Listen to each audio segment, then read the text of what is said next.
And every time that I get to speak with Paul, I get to see the awesome scarves that are over his shoulder, which I always love to see that, the story of their evolution and as they continue to grow over time as well. So we're here with Paul Marco, Bearcat Breakroom, in our exclusive multimedia marketing partnership with Binghamton University. We're here with the men's soccer head coach heading into the 2025 season.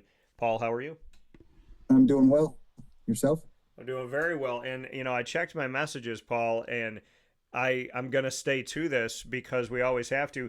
The last thing that you said to me on text message before coming on today was dot, dot, dot, lunch with an exclamation point. So we do have to get our meal together and we need to do it soon. And I definitely look forward to breaking some bread with you. And I did preface this conversation by saying that I always love the layers. Speaking of food, let's go to a lasagna. The layers of our conversation that go far beyond simply kicking a ball into a net. There's so many things to what we talk about and why we talk about it. And I give you all the credit for that because of how you break things down and your care of always wanting to learn, always wanting to grow as a human being. So I want to start there in why. Why continue to challenge yourself? Some people are like, hey, I got enough information. I read books when they made me in school. I don't have to read them anymore. I don't have to do any of this stuff. Like, I'm smart enough. I'm good enough. I know I'm right. No one's going to tell me I'm wrong. There's people that live in that world of, I've gained my knowledge and that's enough. You're constantly willing to grow and learn and challenge yourself. And it seems like you're just a sponge for knowledge and wisdom. So why? Why continue to learn and grow when some people stand still? Um, I don't know. I don't like to stand still. Maybe I don't like to sit still.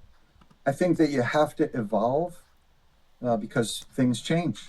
Uh, the laws of the game change.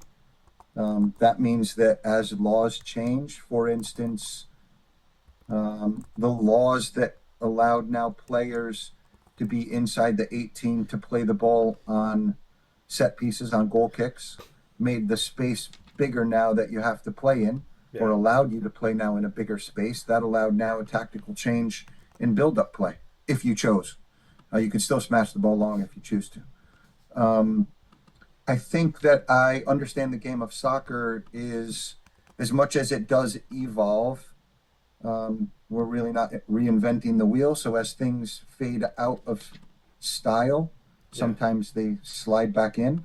Uh, we've probably seen two strikers more in the last 4 years, 5 years than we did in the last 10 years. Two strikers playing centrally up front. Um, I think that we see more three back systems now, slash five backs. It's sexy now to play in a 3-6-1, meaning three central defenders, usually two holding midfield players, two attacking midfield players, two wide players. So you play with a box kind of in midfield, and then one striker, 1-9.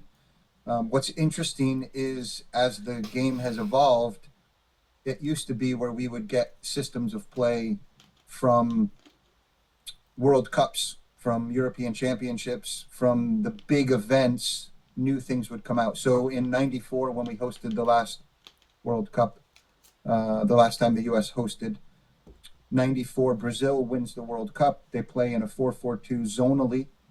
Prior to that, most people were playing in a three-back system with a sweeper and two-man markers. Most teams played with two up front. Um, because of that, the fullbacks now get on the ball a little bit more because you played with two strikers and now two fullbacks are on a little bit more time and space, so they're now advancing with the ball.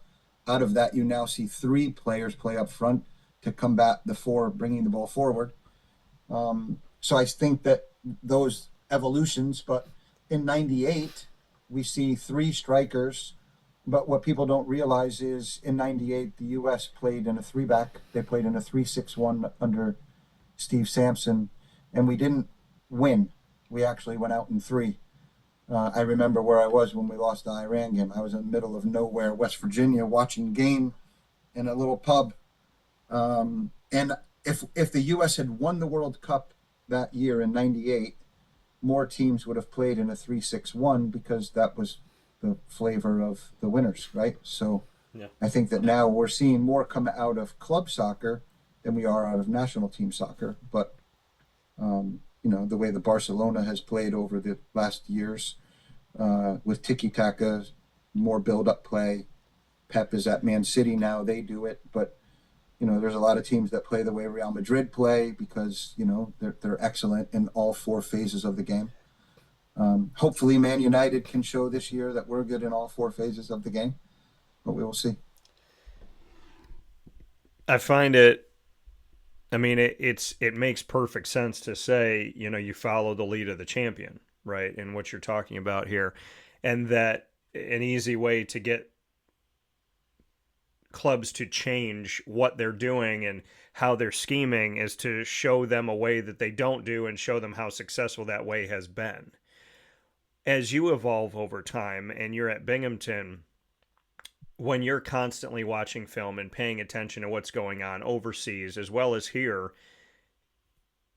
how do you make a decision based on, like, what is it based on when you're saying, okay, I'm going to try this a little bit differently? Like, obviously, a great coach is going to take their personnel and say, well, I want to play this scheme, but my personnel really is going to be better off at this scheme. So maybe I'm going to adjust a little bit here because of the personnel that I have. But when you're figuring out year to year as the game is evolving what you're going to do, where do you look?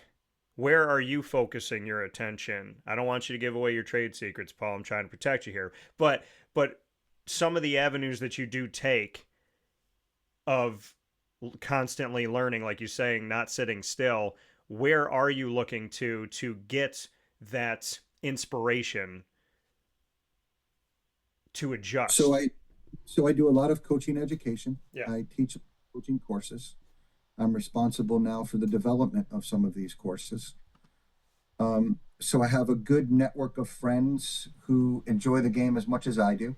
We talk about the game a lot. From those conversations comes insight, perspective. But I also, when I watch the game, even as a fan, I don't watch it through a fan lens. I'm now always watching through I get enjoyment out of watching through analyzing. So as I'm watching what's going on, I'm watching how things happened, why things happened, where and when it happened.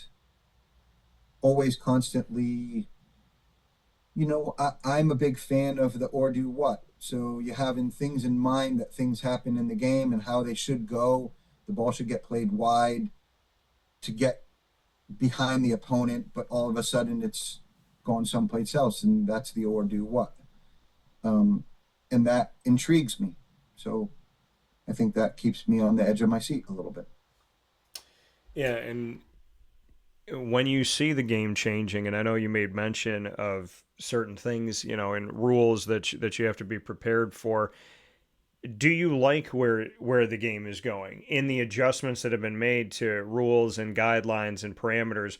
Obviously, when something changes on the field, you as a coach have to scheme for it and be prepared for it. If there's bigger spacing, then you obviously have to learn how to defend that spacing or take advantage of it offensively. If the spacing condenses, then it's okay, what can I do in tighter situations? So where do you feel like the game is going as far as the rules that are happening, and is it good for the sport, what we've been seeing? I think the sport right now is perhaps at an all-time high. I think the quality of the players is very good. In college coaching, I think the coaching is very good. I think the coaches have done a very good job. Everybody seems well prepared for games. Everybody has a good game plan. They have a good idea of what the opponent's going to try to do because you study and you are trying to prepare your players the best that you can. I think if I had a area that I would like to see us do better in, it would be the consistency of the refereeing within whatever the laws of the game are that you're playing in. Yeah. So, for instance, I watched this past weekend, there are new laws of the game for the goalkeeper, and a new 8-second rule has been put in. Well, in one game, it was called right away. In another game, the delaying of the goalkeeper from playing was cautioned. Uh, Let me rephrase that. Was warned. Two different players were warned. I felt a caution was probably should have been given. In another game, a caution is given. So I think for me, it would just be the consistency of how the game, how the laws are interpreted by the referee, and how they're then called. I would like to see more consistency in that. Yeah, and I think that that's always something that we look to, right? Is that there is human error with human decision making, but that you want to see consistency throughout. You want that to you don't want there to be a third team on the field, essentially. At least when it's black and white Yeah. in the law that you're interpreting. So if I obstruct a goalkeeper, if I interfere with a goalkeeper trying to put the ball back in play, that is a cautionable offense. That should be cautioned, especially after you warned the team once. The next time it happens, then it should be cautioned. I think that those are simple things. Um, the the contact in the sport, I was going to use the word violent, but it's not violent. It's just competitiveness. But the contact that happens in the game, I think there are some games where some referees let a lot of contact happen, and some referees really call the foul on the very first contact. And I think for me, the competitiveness of it, that is a challenge for the players for them to interpret and play accordingly, game to game, if that is called differently from one game to the next.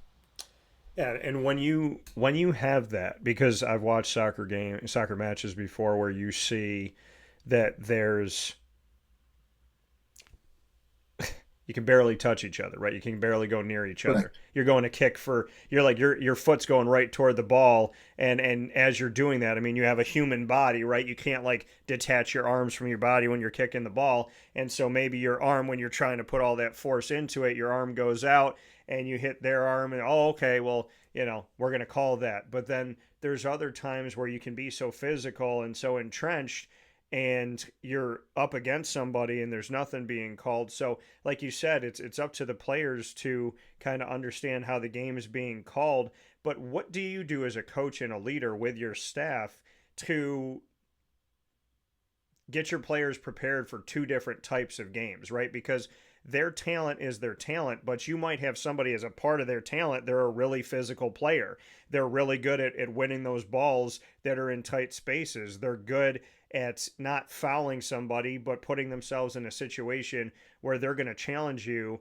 And one of the best parts of their game is their physicality, their strength, and their decision making in those tight spaces. So, how do you train and teach if a game is being so ticky tack and you can barely do anything? What do you do with those players that are so good at being physical? I think two things. One is you have to respond to things, right? So the response of how the game is being called, um, once you have a notion of how the game is being called from the referee, you then have to respond accordingly to it. So we do try to teach the players to respond to ups and downs and ebbs and flows in the game, and the way something is being called, good things, bad things. We want our energy to go up as a response to something that's bad.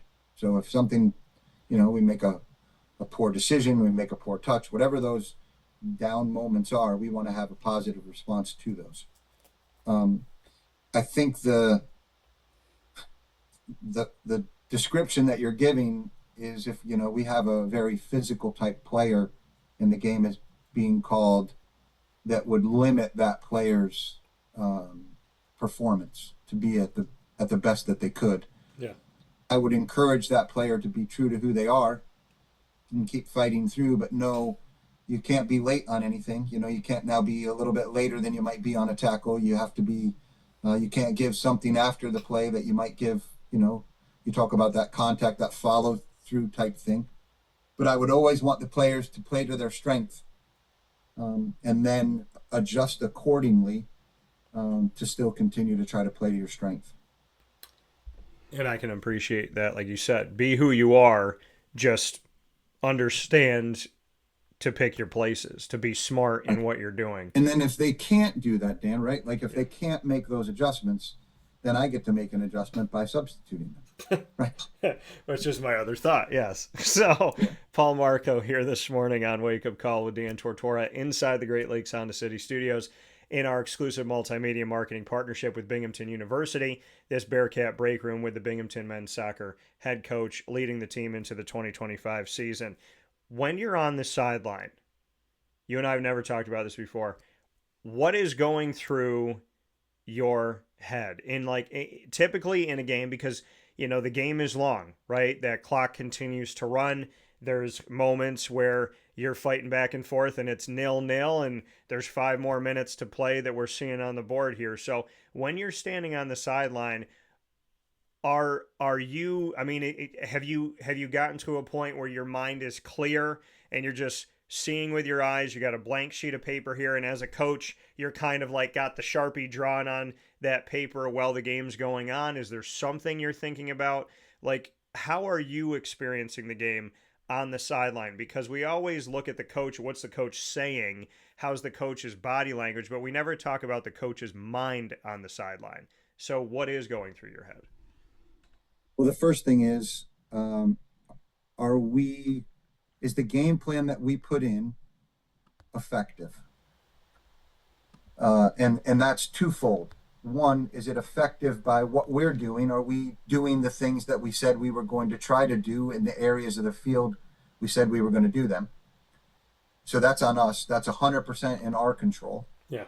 And then the unknown is, although we prepare for the opponent, we can't guarantee that what happened in the past is what they'll do in the future. They all have tendencies. However, they could give you a new wrinkle. And are we prepared for that new wrinkle? So we are preparing for a team to come out in a 4-back system and they show up in a 3-back system. Are our guys prepared for how they now might try to advance the ball? They've constantly played over the opponents in the past, and now they're trying to play around us or through us. Are we prepared to deal with those? So we tend to teach more about the principles of the game and specific players, opponents that we might play against, what their tendencies are. And then with that, that's going through my mind.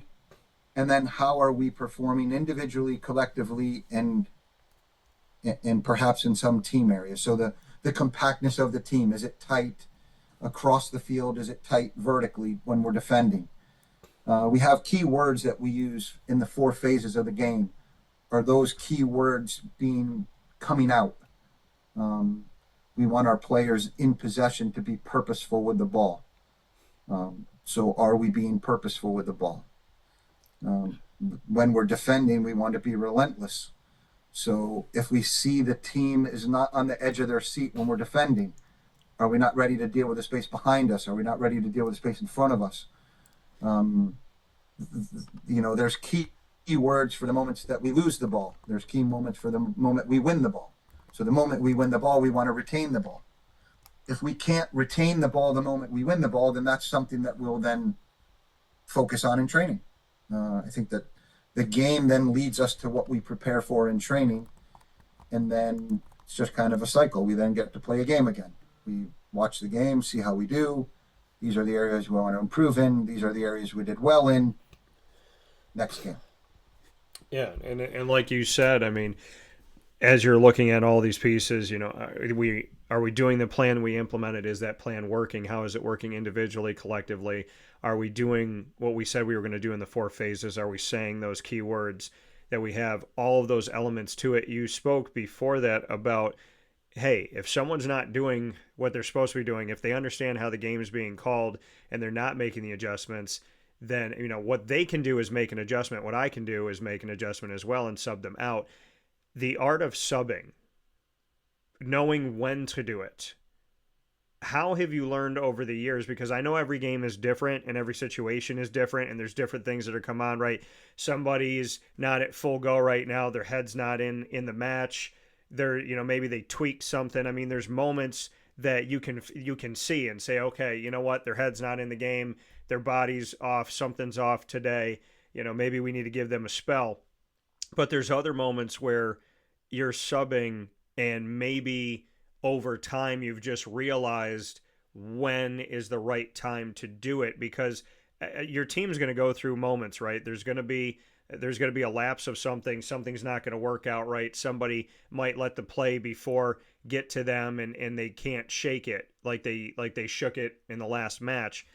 How do you know if you're seeing three frustrating moments or one frustrating moment, or there's a spell of time where something doesn't work out right? When is the right time to sub when you're looking at these things? Because you don't want to knee jerk and say every time something goes wrong, I'm taking somebody off the field. So how did you learn the art of substitution? And maybe if there is any parallels that you see from match to match where you're saying, okay, these are things that can happen at any time and that's individual, but there's this other kind of art to subbing that I know I can take from match to match. Is there something, a layer to it that does make sense in every game? So a few things. One, men's soccer last year put in a limit on the moments of substitutions, where in the past I could sub one player and go through my entire team. I could sub all the 11 players out in the first half by the laws of the game, Yeah. individually. And now we have certain moments, so you'll run out of moments. So you have to now be careful on how many substitutions you make in the first half. Halftime isn't counted, and then how many you make in the second half. And there's no re-entry now in each half. Yeah. So the challenge for us now is different. So to answer the question, it's twofold question, because I will make changes, but it might not necessarily be with a substitution. So as soon as I think the opponent has given us a new problem that I have to solve, that the team has to solve, if they can't figure it out on their own, which I hope that they can, I hope I've taught them well enough to figure it out, then I will help them make that change within the personnel on the field. So for example, if our team is prepared thinking that an opponent is going to play in a certain way, but they are only playing in front of us, and we're dropped off a little bit, but every ball they're playing is in front of us, the line can now get out higher up the field. If they keep pumping balls behind us and we're not dealing well with the space behind us, our team may have to now drop off a little bit. If they haven't figured that out, I'll help with that. But let's say that we play with two players up front and they've solved those two players. We're not getting anything from the game from these two attacking players. Yeah. My choice is to take a player off the field and replace them. But if I have my two best players on, the player I'm bringing into the game, unless it's a different physical quality, like they're 6 inches taller or they're faster, if it's a similar player with similar abilities but lesser abilities because they're coming into the game, then switching those two players out probably wouldn't make sense. I need to give the opponent a new problem. I might restructure the players on the field to play three up front, to give them a new player somewhere where they don't solve it, I guess. The game's about solving problems and giving problems. I hope to try to give the opponent more problems than they can solve, and hopefully we solve them. I love that. I love that. I can appreciate that very much so. Paul, I want to go to the scarves for a second here, as we've spoken about the game and breaking down the game.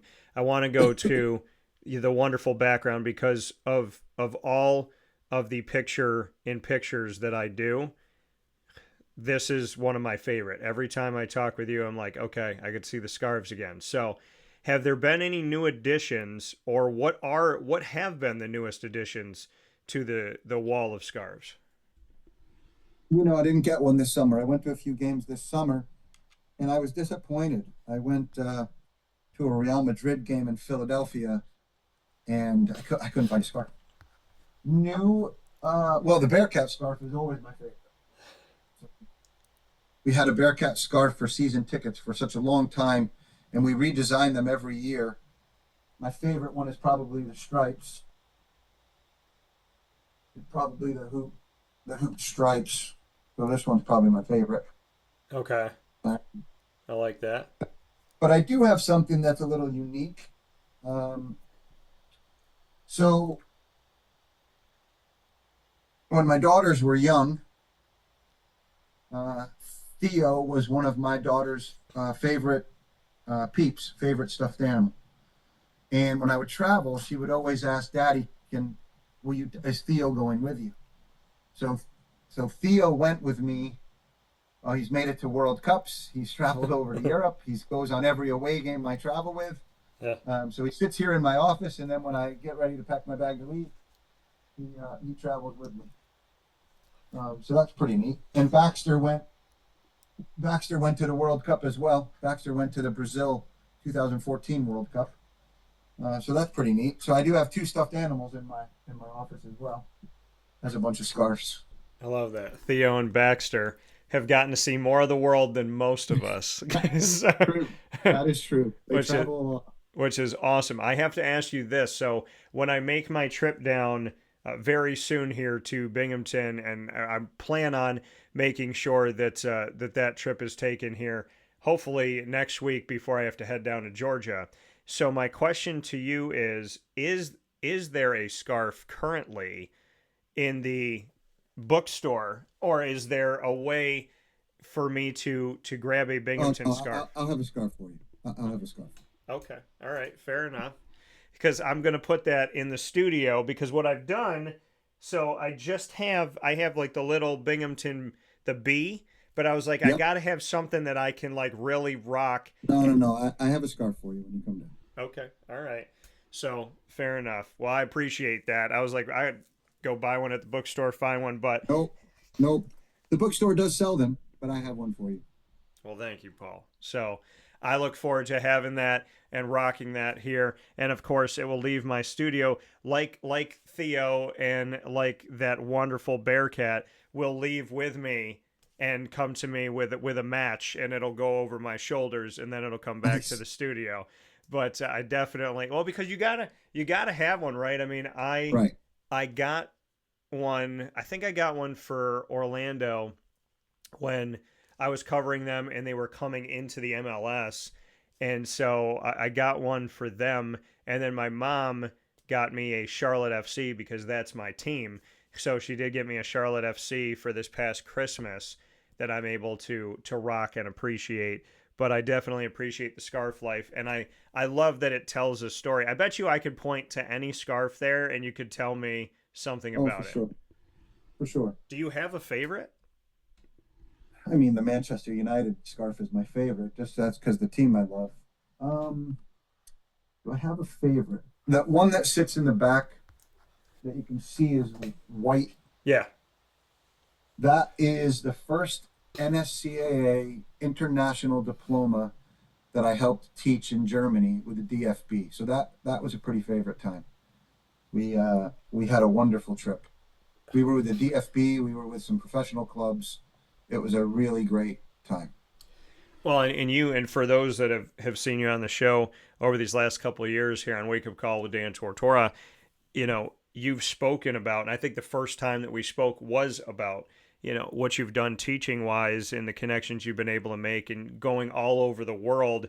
And again, going back to what we started talking about, being a sponge, wanting to continue to learn and grow and challenge yourself for you of all the countries that you've been in, all the places that you've had an opportunity to build relationships, build bridges, is there a place that you haven't gone that is on your list to say this love for soccer has brought me to so many places, but I haven't been here. I want to go here. Is there a place?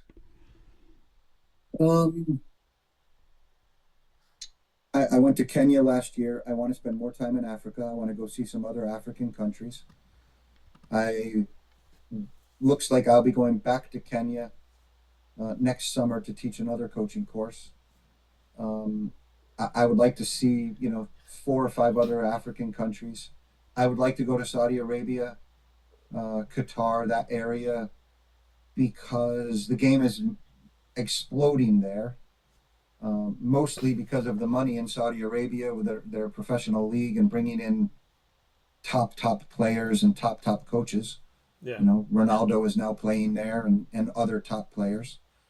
So I would like to spend some time. I do get to spend some time with them, but not in their country. So I do get to spend some time Saudi Arabia players, coaches, national coaches. But I would like to visit those areas. You mentioned okay. Perhaps Japan as well. Japan, China. Um, for the last few years, I've been looking for a player. We have such a big student body here is filled with a good Chinese, South Korean, Japanese. I would love to try to find a player for the Bearcats in that part of the world as well. Well, and that's also another thing, and the beauty of the sport of soccer is that you know any nook and cranny that you go to, and probably for for any sport, to go to the ends of the earth to try and find the right fits. But I love that soccer can literally bring a United Nations to a school. Like it can give you such a pulse of so many different parts of the world because the sport of soccer is played in so many places and loved by so many places. And so, I hope you get that opportunity to continue to expand and to grow. You mentioned Qatar, and when Qatar was brought up as like, this is where we're going to showcase soccer for the world. I feel like some people, especially in America, were like, why Qatar? How did that happen? So, what can you say? I know you said, the Saudi Arabia, Qatar, the money that they're putting into this and just having the opportunity to grow and to bring in elite players and whatnot. But if we were to speak on Qatar specifically, what should people know that maybe they don't know from simply seeing the name and going, well, why is the World Cup here? Why are we focusing on this area of the world? Why do you think Qatar has had such a connection to soccer to the point where there is a spotlight? Probably 16 years ago, 17 years ago, I had the opportunity to have their technical director on one of our courses. He came over to take our premier badge, and he was in my group. So I got to build a good relationship with him. And the things that they were doing 15, 16 years ago was leading to that moment. They were um, they were putting a lot of money and resources into infrastructure, into curriculum design, into periodization, all of the things that elite players, elite coaches, elite performing teams look at. They were starting to build that. It may have even been 20 years ago now. So it wasn't a surprise to me. I think that it's easy to say that there's a lot of money in that area of the world. There's a lot of money that was put into FIFA to try to get it, but they did a wonderful job with the World Cup. They took the World Cup and made it something new because they didn't play in the summertime. We played that World Cup in the wintertime for us. Um, and I think that was beneficial to all the players. They were able to pull it off during the season of most of the international calendar is built around club sides, which start in August and end in May. Yeah. So it was very neat. I mean, I loved it from a fan standpoint. We were watching a lot of national team games during the celebration of the winter holidays. So our season ended, and I got to turn the TV on and watch games. Yeah, and there's I was invited to yeah. go and teach at the World Cup, but I had decided not to go. I'm a little disappointed in myself that I didn't go, but it's still a place I would like to go. I'm going to ask you a question, and you can feel free to say no. It has nothing to do with being live to the world on video or audio. I'm just going to ask the question because you and I built a Okay. relationship over time. So Okay. feel free to turn me down. But is Okay. there any path that when you get to do a worldly experience of training and learning and growing and whatnot, is there any path, and I'm not asking Binghamton to like foot the bill on this or anything like that. I'm just saying, is there a place where I'm sitting next to Paul Marco on a trip overseas to actually physically get to be there with you while you're teaching and see what it's all about? Like, could there be a world where I get to kind of docu-series this thing and experience it for myself? Um, Yeah, I think the only challenge would be is how we're going to fund you to go. That would probably be the only piece. That would be kind of neat to have a documentary of one of the courses that we do or one of the educational offerings that we do. That would be really, really cool. Yeah, I would love the opportunity just because, I mean, hearing you talk about it all the time, I'm like, man, I would love to be there and actually get to see the the bones of it, like how, because as much as we talk about it, when you know this, when you experience something, it's so much, there's things that are just in the moment that just hit you a certain type of way, and they take you to a place, they challenge you, and I think it'd be wonderful because you challenge yourself so much to be able to tell that story. I think there should be an open bet that there should be something of the record between you and Neil Bhattacharjee, and whoever has a better season, the person that didn't has to foot the bill for me to go with that. That's how we should do it. So Neil, Well, you're he's on. already off to a great start. I So, know, I know. So Neil, you're on yeah. alert. Speaking on being off to a great start here, though, you have the opportunity to start your season within just a few days. You're going to be starting it at Chestnut Hill, Massachusetts, on the road at Boston College, Thursday, August 21st at 5:30 p.m. Eastern Time will be the first match of the season. It will see the Bearcats on the road and going to a place that is connected to Neil Bhattacharjee's history because him and I were talking about BC last week. So, your thoughts on the opener to this season, as you will have a match at Boston College and you'll actually have two matches on the road before you come home a week from this Thursday when you open up at Bearcat Sports Complex against Mount St. Mary's. So just to speak on the opening of the season and knowing that it's going to be on the road, not too far away, Chestnut Hill. I think it's a wonderful opponent to play. They're very well coached, very well disciplined. He's, you know, he's done a wonderful job with his team and the culture that he's been putting in and the daily environments that they're in. I think it's a good challenge for our guys, one that the guys have prepared for over the summer. Our guys came back pretty fit. Our guys came back pretty mentally sharp. The leadership in the team has been excellent. Um, I thought that over the summer, this is the most connected I have felt the group be. This is the most engaged this group has been in a very long time. So as a coach, it's been wonderful because, the players have to kind of embrace that and do that. Yeah. They hold each other to that.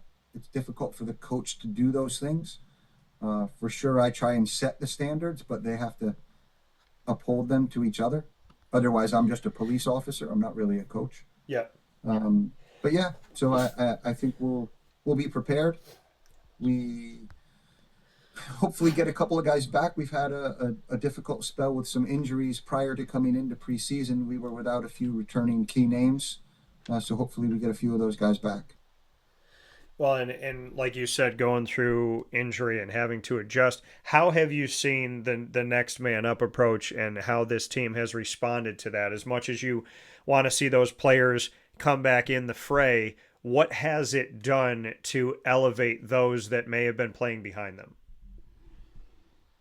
We've always had that mentality. I mean, as long as I can remember. I mean, a big one was we started maybe in '07, that long ago. We had a Cameron Keith was our big time striker, and he missed the first 5 games, I think 6 games. And I think we won each of those games 1-0. And it was just, he got hurt and who was next, and it just kind of rolled. Yeah. The guys back then, I remember them. If somebody got injured during training, they were kind of, you know, tapping their foot on the floor, kind of waiting. All right, get this guy off so we can keep training. And the face never really mattered. I think that this team kind of has that attitude, although they care about their teammates greatly, truly care greatly about their teammates. They've shown an attitude of, all right, if a player does go down, well, let's just get on with it. Because they know that we're still going to play games. We're still going to have to prepare. And whoever, is available for the game, that's who's going to play. I really like that attitude that the guys have taken. We've had some key names out, and I feel love for them, and I feel the team misses them and loves them, but they're just getting on with it. It's just let's line them up and get after it. Yeah, well, like you said, I mean, like as much as you love each other, you have to go with where you're at in life, and you have to deal with what's in your control, what's out of your control, and have a response to it. We've spoken about this sport taking you all over the world, connecting you to places all over the world. When I look at the roster, I'm looking at New York, I'm looking at Virginia, Georgia, but then you're also seeing Israel and England. And I know you and I have talked about some of this before, and in Germany as well as Jamaica. After some of these had come in and these commitments were made official, you and I spoke about the fact that we are looking all over the world, and we're looking into really anywhere where you feel like you are going to be helped. So yes, you have your New York, yes, you have your Virginia, you have your Pennsylvania, you have Northeast area places, but then the Brazils and the Israels and the Germanys and the Englands come into the fray as well. I know that, like I said, we've discussed some of these commitments, so I don't want to have a conversation we've already had. But when you look across your roster now and you've gone through your training and you've seen what this team has, and you know that you're playing your first match of the 2025 season in just a few days, how would you describe your roster in the returners and the new faces that are coming onto now that you've actually gotten to physically see them work out with each other, train with each other, and prepare for a season, and it's not just commitments on the dotted line? What does this group look like to you as you get set to kick things off here in just a couple days? Well, we have big shoes to fill when Carlo graduated because he was such a great leader and a good player, but he was selfless. He always put the team first. He was always trying to be competitively on edge. So we had to fill that void, and I think that we've got a lot of guys that have stepped up. Um, our, our captain Will Mahoney has done a very good job. We've had other guys, Bulky and Simon and Ramsey and Luke. They've done a very good job. I think that the pieces have kind of put themselves in the right spaces right now. I think we have the right faces in the right spaces. Okay. So our puzzle is starting to come together. We started camp with 6 players out injured. We're getting those guys back daily, weekly. Hopefully, we get all of them back this year. And those are some big key faces for us. Some wonderful players for us. So only time will tell when those faces come back in, and then the challenge, of course, will be as we've already been playing a little bit currently. So we pick up a new face now that goes into the team. What happened to the face that was playing, against Navy? So I think those are some wrinkles that we obviously you enjoy as coaches because you're getting your team healthy and more players, and you want everybody available for selection. So hopefully that comes true soon. Yeah. And as this season gets ready to kick off, I'm ecstatic for this because it's finally here. So I'm very much looking forward to it, and I'm very Me much too. looking forward to wearing my scarf. So that's what I'm looking forward to here. Paul, we get to jump into rapid fire as we always do. You can fire off the first question. What do you have for me? What is your favorite racket sport? So ping pong, racquetball, pickleball, tennis. Hmm. My favorite racket sport. That's a good question. I'm gonna say I'm gonna throw a little curveball one you didn't say because my grandmother used to have the rackets in the garage and she'd have that little birdie there. I would say badminton. I Yeah, I love playing some badminton. We used to do it in high school in gym class, and people don't understand like how when I was out there, I might have not have shown it on my face, but I wanted to like win everything, and I was willing to like fly across the room, go like go a bunch of like if wherever we were playing, if it went over into somebody else's area, I'm willing to go all the way down, get it, and then still try to hit it and get it over. Like I thought every court was in play if the ball if the birdie was up in the air. Shuttlecock. Yeah. Called a So shuttlecock. I know.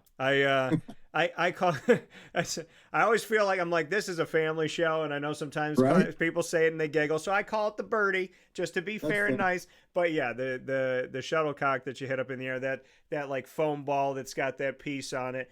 But yeah, I mean, whenever we played it as kids growing up, I don't know, I just loved it. And I would just go outside, and hand-eye coordination is important to me. So I'd just be messing with it out there in the backyard if I was playing by myself. And then when we would, they said we're going to do it in gym class. I'm like, oh, I don't think these people are ready for this smoke that's about to come their way. So I'm going to say badminton for sure. So Mike, I taught badminton at West Virginia in some activity classes for a few okay, years, okay. and I had some. I mean, I thought I was pretty good, and then I had what pretty good looked like come into class. Uh, I had a few players that played at pretty high levels in their country. They were international students, and they were excellent. And they taught me a lot about teaching the game as well as playing the game. Yeah, well, I'd love to learn a little bit. I love to get, kind of put some grease, get the rust off here and get myself Well, out I've of the. been hit with it, and let me tell you, when you get hit by somebody who can play really well, it leaves a good welt. You get a good bruise. Yeah, well, people think like you take some of those direct hits, and I've probably sent some and I've gotten some, and they're, oh, it's such a soft thing. I'm like, not when it comes at you at a No, certain not when speed. it comes at you. Yeah. So, but my question back to you, Paul, you always give me questions that I've like never gotten before, so I love the challenge of it. So my question to you, I want to go with animals for whatever reason. I'm here this morning with it. So, if you morphed into an animal today, what animal would you be, and what animal would, so whatever animal you choose to be, what animal would you then challenge in the wild to go up against you? So what animal do you morph into, and who do you pick your first fight with?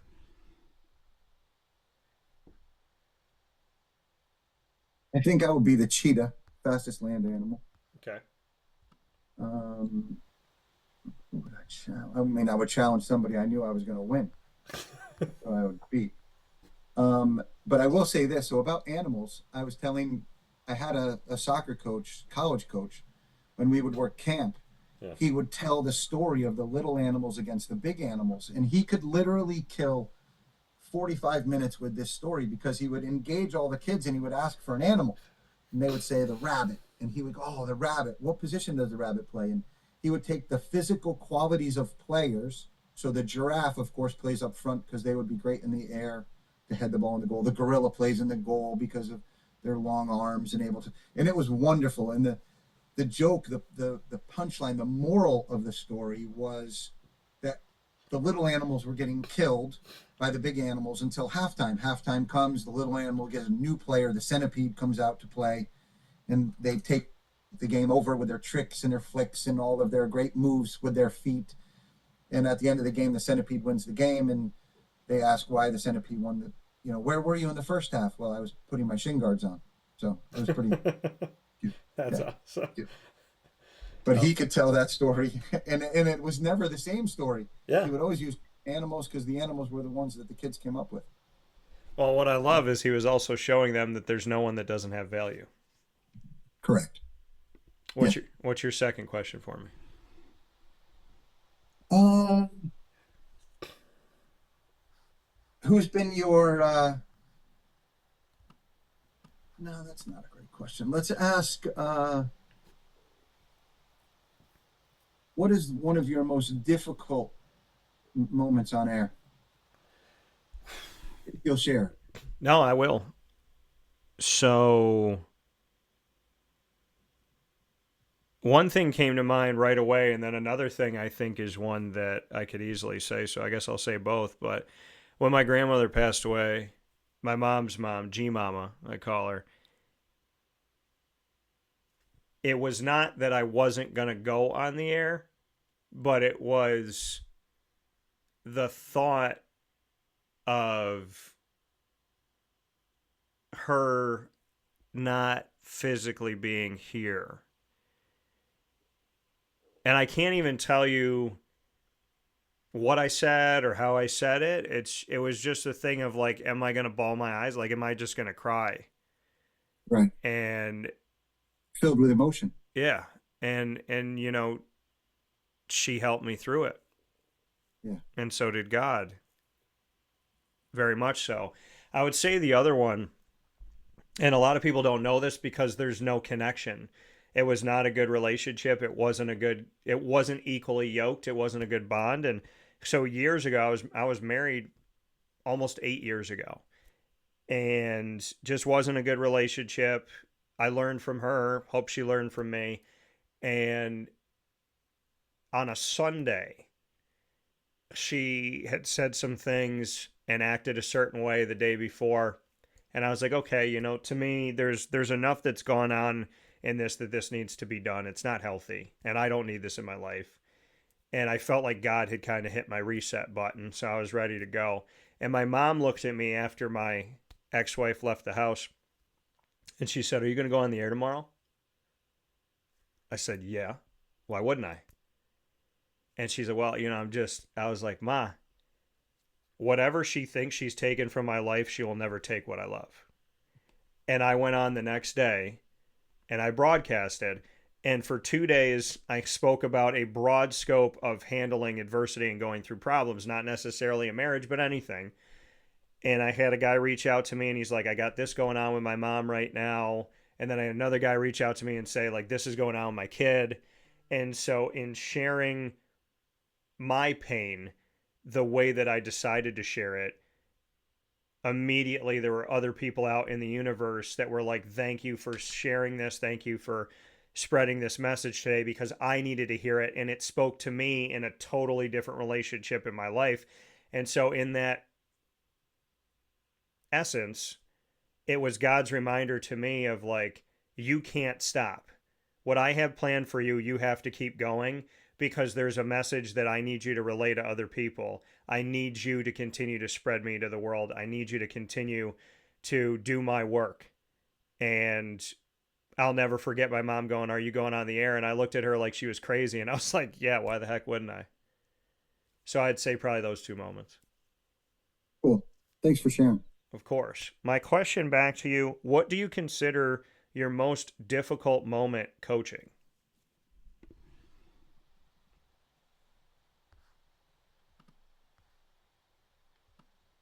Overall, Mm-hmm. it would be it would be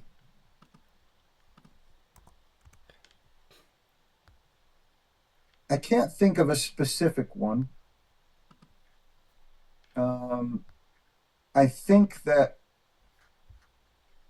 when you drop a player from the starting team who's been in the starting team, those are challenging because you got to have honest conversations before you drop them in front of the team because you're going to announce the starting team. Yeah. So I try to always meet with the players before it. I can't always do it, but I try to. Um, I think that there are there are friction moments for sure. That's why if I ever say we're going to meet in the library here on campus, you know that that's not a good meeting because we can't yell at each other in the library, and I feel like it might get to that. So, um, but with friction becomes progress. I mean, that's how you get. That's how I get from work to here. The rubber on the road. I get here through some friction. Um, so I do think we need a little bit of friction in the team. I don't want it all smooth sailing. But I will say that that's probably one of the more difficult moments when you're going to take a senior veteran player and you're going to drop them from the starting team. Those are difficult moments. Those are difficult conversations. That's fair. I will take with me from here on out now that in order to get anywhere in life, you need friction because the rubber on the road. So I will take that with me as a positive to take the place of a negative. Your final question for me, Paul. When are we doing lunch? That is a good question. I have every intent to hopefully next week get down to Binghamton because I want to do it before I head out to Georgia. So I feel So I'll be free after training. You can come out to training if you'd like. Okay. but we end training around 2:30ish. So depending on the day. Okay. Fair enough for me. But no, because we definitely, I was looking at, like I said, my message, our last couple messages, and and I just saw lunch with the exclamation point, and I was like, yeah, we did say that we were going to meet up, so we need to do that. If But breakfast works, I like breakfast too. So if breakfast works better for you, let me know. yeah. We start training around 12:30. Okay. So if you're going to be in town earlier than that, breakfast works. Okay. So We've breakfast or got some lunch? great diners here. We've got great food. Period. So And there's a diner that I love, and I can't think of the name of it. And it's not that far from Binghamton and from the university. For some reason, I can't put my finger on it, but it's the one that I would go to with someone that I call like an adopted grandfather, my grandpa Bill, who absolutely uh, cherish you know what's Paul. around? What It's is it? it's like if you come out of the city, it's kind of standalone by its. It's a really old looking diner, and it has like all the old pictures on the wall when you go in, and when you walk in there's like there's the dining room, there's the middle area with the stools, and then there's another dining room. And Is it? Is it on the river? no, Okay. no, it's like right, it's like outside of the city, it's right in a neighborhood, it's by itself, and it's got like that old, like, I want to say it's got like that greeny look, that greeny pink, like the diner, the Yep. old diner style, but I can't for the life of me remember the name of it. And I was just talking about it, and I was like, I can see it, but I can't Yep. name It it. might be the one over on Front Street. Sounds like that one. Yes. Yeah, I've been there only once. I liked it. The food was very good. Yeah. One of my assistants, we try to pick places to go. Each of us get to pick one when we're going out for breakfast. We Well, were ended up at a couple. We usually go to the ones on the Parkway just because it usually is between where we train off campus and on campus. But yeah, they're all very good. They're all great. no, there's good places to eat in Binghamton for sure. So you and I will be in touch about Sounds good. if it's going to be breakfast or lunch. My question back to you, my final question for you is, if you, okay, I've never asked this before. So if you had to pick a meal to describe me, what would be the Dan Tortora meal presented by Paul Marco?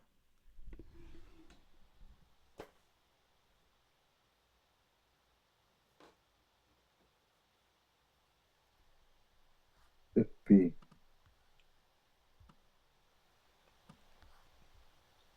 Well, I love Italian food, so I would have to pick an Italian dish of some kind.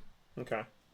You already brought up lasagna, and it's been on my mind for about 3 weeks, by the way. I've been talking about lasagna after our I want to have lasagna instead of pizza, which I can't believe I just said because pizza is my favorite food. But I want to have lasagna a couple of times after the games, right in the locker room, so the guys will eat. We're trying to get them fed within the first, 25, 30 minutes after the game to help with recovery. Yeah. And I think lasagna might put a smile on some of the guys' faces, different than pizza. I would probably say chicken cacciatore.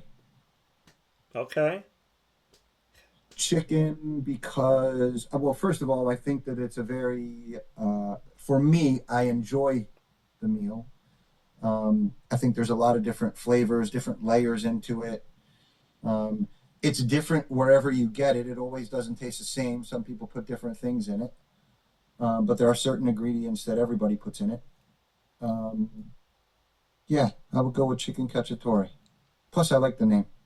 All Rolls right. off the It tongue. does. It does. Chicken cacciatore. I like it. So, and I can honestly say that that's a dish I don't know that well. So I'd have to get to know that dish for sure.